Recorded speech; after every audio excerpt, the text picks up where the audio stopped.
सुभाष नागरे, जिन्हें उनके अनुयायी सरकार के नाम से जानते हैं, मुंबई में रहते हैं। शुरुआती दृश्यों में एक बलात्कार पीड़िता के पिता को न्याय के लिए सरकार से संपर्क करते हुए दिखाया गया है, जिसे भ्रष्ट कानून और व्यवस्था देने में विफल रही है, जिसे सरकार तुरंत बलात्कारी को उसके गुर्गों द्वारा पिटवाकर स्थापित करती है। उनके बेटे विष्णु एक घटिया निर्माता की भूमिका निभाते हैं, जो अपनी पत्नी अमृता से ज्यादा फिल्म अभिनेत्री सपना में दिलचस्पी रखता है। सरकार का दूसरा, अधिक ईमानदार बेटा शंकर अपनी शिक्षा पूरी करने के बाद अपने प्यार पूजा के साथ संयुक्त राज्य अमेरिका से लौटता है। सरकार की छवि के बारे में पूजा के संदेह के कारण अंततः शंकर, जो अपने पिता की धार्मिकता में दृढ़ता से विश्वास करता है, ने उससे नाता तोड़ लिया। एक दिन दुबई स्थित डॉन रशीद सरकार के साथ एक सौदा करने की कोशिश करता है। वह नैतिक आधार पर तुरंत मना कर देता है और खुद भी ऐसा करने से मना करता है। रशीद सिल्वर मणि, सरकार के पूर्व सहयोगी विधायक विश्राम भगत और स्वामी वीरेंद्र की मदद से सरकार के वर्चस्व को खत्म करने की कोशिश करता है। इस बीच वे एक नेक, ईमानदार, अहिंसावादी राजनीतिक नेता और सरकार के मुखर आलोचक मोतीलाल खुराना की हत्या करके सरकार को फंसाते हैं और सरकार को हत्या के लिए दोषी ठहराते हैं। विष्णु सहित हर कोई मानता है कि सरकार दोषी है, लेकिन शंकर को अपने पिता पर गहरी आस्था है।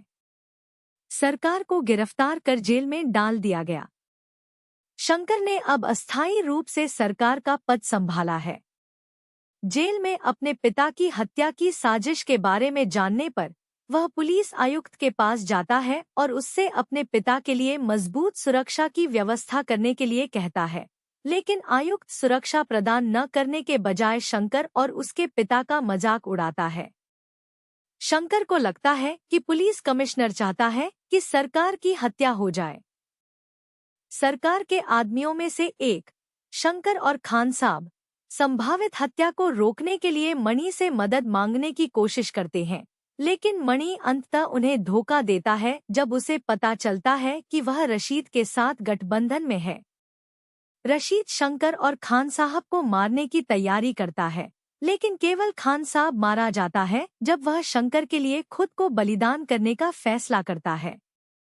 जब तक शंकर जेल पहुंचता है और उचित कार्रवाई की जाती है, तब तक सरकार की जान लेने का प्रयास हो चुका होता है।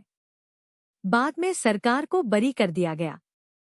जब शंकर सरकार के दुश्मनों से मुकाबला करता है तो वह बिस्तर पर पड़ा रहता है। इस बीच मणि, स्वामी, विश्राम और रशीद विष्णु को सरकार की हत्या करने के लिए मनाने की कोशिश करते हैं। विष्णु को पहले सरकार के घर से निकाल दिया गया था क्योंकि उसने उस अभिनेता की हत्या कर दी थी जिसका सपना के साथ अफेयर चल रहा था। विष्णु पश्चाताप का बहाना करके घर लौटता है। जब वह रात के अंधेरे में सरकार की हत्या करने के इरादे से उसके पास जाता है, तो शंकर उसकी योजना को विफल कर देता है और बाद में उसे मार डालता है। शंकर ने रशीद, विश्राम और सिल्वर मणि को हटा दिया। वह स्वामी को अपनी कठपुतली बनाने में भी सफल हो जाता है। शंकर को यह भी एहसास हो गया है कि वास्तव में हर चीज के पीछे मुख्यमंत्री मदन राठौड़ थे, रशीद और बाकी सभी लोग महज मोहरे थे। इसके परिणामस्वरूप राठौड़ के खिलाफ कानूनी कार्रवाई होगी। समापन दृश्यों में दिखाया गया है कि एक महिला पुलिस द्वारा अपने पति के फर्जी एनकाउंटर के मामले में न्याय के लिए शंकर के पास आती है और शंकर को सरकार कहती है, जबकि सुभाष परिवार में व्यस्त है।